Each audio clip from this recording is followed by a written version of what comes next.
Class 10 maths சமச்சீர் கல்வி chapter 1 மிட்டம்க்கு chapter 1 and chapter 2 இருக்குது. நம்ம ஃபஸ்ட்டு சாப்டர் 1 பார்த்துடலாம். இந்த வீடியோவில் எந்தெந்த இம்பார்ட்டன்ட் கொஸ்டின்ஸ் எல்லாம் பார்க்கணுன்னு பார்த்துடலாம். சாப்டர் 1 என்னது? Relation and functions. இதில் expected 2 mark 3 mark and 5 mark பார்க்க போகிறோம். ஓகே, 2 மார்க் கொஸ்டின்ஸ் நமக்கு என்னது இம்பார்ட்டண்ட் 3 கொஸ்டின்ஸ் இருக்குது. என்னென்னு பார்க்கலாம். Define Cartesian product of set. A கொடுத்துட்டாங்க, பி கொடுத்துட்டாங்க. ஃபைண்ட் ஏ கிராஸ் பி கேட்குறாங்க. ஆன்சர் எப்படி எழுதணும்? ஸோ இங்கே இருக்க ஒரு எலமெண்ட் வித் இங்கே. So 1 with A 1 with B, 2 with A 2 with B. அதுதான் நமக்கு answer. Okay, next find domain and range. ஒரு ரிலேஷன் கொடுத்துட்டாங்க. R equal to 2,3 4,5 and 6,7. இதில் நம்ம டொமைன் எப்படி கண்டுபிடிக்கணும்? டொமைன்னா இங்கே இருக்க ஃபஸ்ட்டு நம்பர் தான் domain. So 2 4 and 6 are called domain. ரேஞ்சுனா யார்? இந்த செகண்டில் இருக்கிற நம்பர் தான் ரேஞ்சு. ஸோ கிளியராக வச்சுக்கோங்க. ரிலேஷனில் ஆர்டர்டு பேர் இந்த மாதிரி ப்ராக்கெட் போட்டு இருக்கும். ஃபஸ்ட்டு நம்பர் எல்லாத்தையும் நம்ம டொமைன்னு சொல்லுவோம், செகண்ட் நம்பரை ரேஞ்சுன்னு சொல்லுவோம். ஸோ இங்கே ரேஞ்ச் வந்து 3 5 and 7. Next what is a function? ஃபங்க்ஷன்னாலே என்னது அப்படின்னா ஒரு element mapped with another element. Okay, ஃபங்க்ஷன்னாலே ஒரு element mapped with another element. எப்படி இருக்கும்? இப்படி செட்டு ஏ இருக்குது, இங்கே பி இருக்குது. ஒரு எலமெண்ட் மேப்டு வித் 1 எலமெண்ட் தான். இங்கே இருக்க ஒரு எலமெண்ட் மேப்டு வித் 1 எலமெண்ட். இந்த மாதிரி இருந்தால் அதுக்கு பேர் தான் ஃபங்க்ஷன். அப்போ எப்படி இருக்கக்கூடாது? ஒரு எலமெண்ட் ஹாவ் இப்படி 2 பேரோட லிங்க் இருக்கக்கூடாது. இல்லை 2 எலமெண்ட்ஸ் வித் 1 எலமெண்ட்டாகவும் இருக்கக்கூடாது. So this is called function. So a function is a relation where each element of domain has exactly one image in range. Okay, exactly 1 element mapped with another element. That's all. Okay, next expected 3 mark questions பார்க்க போகிறோம். 3 mark questions பாருங்கள். ஏ கொடுத்துட்டாங்க, B கொடுத்துட்டாங்க. Write A cross B. A cross B எப்படி எடுப்போம்? இந்த 1 with X 1 with Y 2 with X 2 with Y. அவ்வளோதான். இதுதான் நமக்கு A cross B. Clear? Next 5th question is R equal to, அப்போ ஒரு ரிலேஷன் கொடுத்துருக்காங்க. இந்த ரிலேஷன் வந்து ஃபங்க்ஷனா அப்படின்னு கேட்டிருக்காங்க. நம்ம ஃபங்க்ஷனுக்கு இப்போ தான் நம்ம டெஃபினேஷன் படித்தோம். எப்படி இருக்கணும்? ஒரு எலமெண்ட் லிங்க்டு வித் இது. அப்போ அவங்க கொடுத்த ரிலேஷனை நம்ம எழுதலாம் 1,1. அப்போ இங்கே 1 இருந்திருக்கும், இங்கே 1 மேப்டு வித் 1. அடுத்த என்ன இருக்குது? 2,4. அப்போ 2 mapped with 4.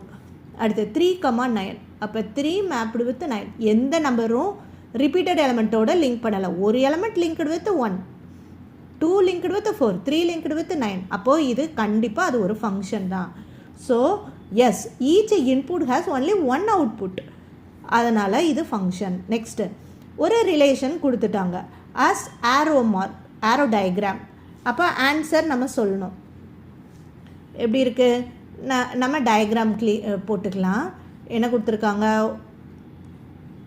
1 mapped with x. 1 mapped with எக்ஸ்னா 1 மேப்டு வித் எக்ஸு. இதுதான் அதோட meaning. Next 2 mapped with x. 2 mapped with again எக்ஸோடையே பண்ண சொல்கிறாங்க. Next 3 mapped with y. 3 mapped with y. So நம்ம டயக்ராம் சால்வ் பண்ணியாச்சு. இதுதான் ஆன்சர். இப்போ உங்களுக்கு ஒரு கொஸ்டின். இப்போது இந்த டயக்ராம், இந்த ஆரோ டயக்ராம் ஃபங்க்ஷனா இல்லையா? அதை கமெண்ட் பாக்ஸில் சொல்லுங்கள். இது ஃபங்க்ஷனா இல்லையா? ரீசனும் எனக்கு சொல்லுங்கள். Thank you. Next section C. Section 3ல் என்ன பார்க்குறோம்? இம்பார்ட்டன்ட் 5 மார்க் கொஸ்டின்ஸ் பார்க்குறோம். இம்பார்ட்டன்ட் 5 மார்க் கொஸ்டின் என்ன இருக்குது? ஏ செட் கொடுத்துட்டாங்க, பி செட் கொடுத்துட்டாங்க. Set all ordered pairs of A cross B. All ordered pair of A cross பின்னா நம்ம எப்படி எழுதணும்? 1 with 4, 1 with 5, 2 with 4, 2 with 5, 3 with 4, 3 with 5. அதுதான் ஆர்டர்ட் பேர். இங்கே எழுதியிருக்கோமா? ஆன்சர் இருக்குது. அப்புறம் ஆல்சோ ரெப்ரசன்ட் அந்த ரிலேஷனை எழுத சொல்லியிருக்காங்க. ரிலேஷன் என்னது? Also represent R 1,4 2,5 using an arrow diagram. இதுக்கு மட்டும், இந்த ரிலேஷனுக்கு மட்டும் ஆரோ டயக்ராம் யூஸ் பண்ண சொல்லியிருக்காங்க. அப்போ நம்ம பண்ணலாமா?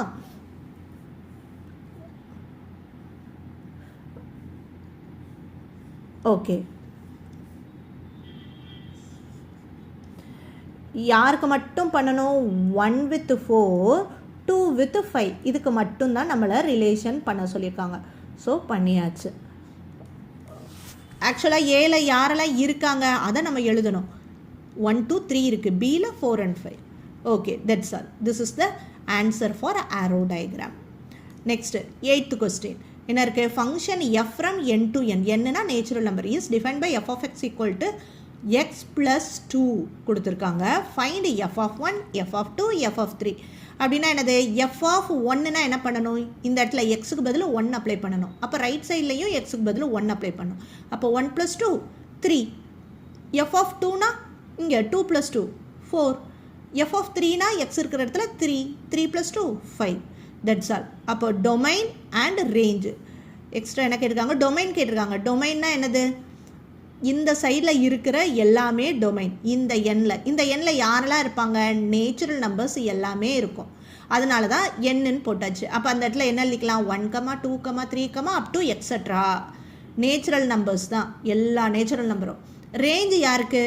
இங்கே இதை சப்ஸ்டியூட் பண்ணும்போது ஆன்சர் கிடச்சதில் அதுக்கு தான் ரேஞ்சு. அப்போ யாருக்கெல்லாம் மேப் பண்ணுறோம்? 1 சப்ஸ்டியூட் பண்ணும்போது 3 கிடச்சிச்சு. அப்போ மேப் எப்படி பண்ணும்?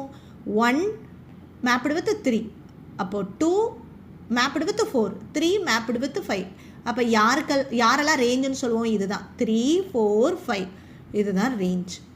கிளியர்? That's all. நீங்கள் இந்த கொஸ்டின்ஸை மட்டும் நல்லா தரவு பண்ணிக்கோங்க. இதை தாண்டி நமக்கு மேக்ஸிமம் கொஸ்டின்ஸ் வராது. ஸோ நம்ம ஃபுல் மார்க்ஸு இதிலேருந்து ஸ்கோர் பண்ணிடலாம். ஸோ மிட்டமில் சாப்டர் 1 பற்றி கவலையே இல்லை. ஸோ இந்த சம்ஸை எல்லாம் நீங்கள் தரவு பண்ணிடுங்க. நான் டிஸ்கிரிப்ஷனில் இந்த பிடிஎஃப்பை உங்களுக்கு டேக் பண்ணுறேன். ஸோ ஏதாவது டவுட் இருந்தால் கண்டிப்பாக கமெண்ட் பாக்ஸில் எனக்கு ஆன்சர் பண்ணுங்கள். நான் உங்களுக்கு உடனே ரிப்ளை பண்ணுவேன். ஓகே, இந்த மாதிரி உங்களுக்கு இம்பார்ட்டண்ட் கொஸ்டின்ஸ், அடுத்து வரப்போகிற செகண்ட் மிட்டம், குவார்ட்டர்லி, ஹாஃபலி எல்லா கொஸ்டினோட ரிவிஷன்ஸ் உங்களுக்கு அடுத்தடுத்த வீடியோஸில் வந்துகிட்டே இருக்கும்.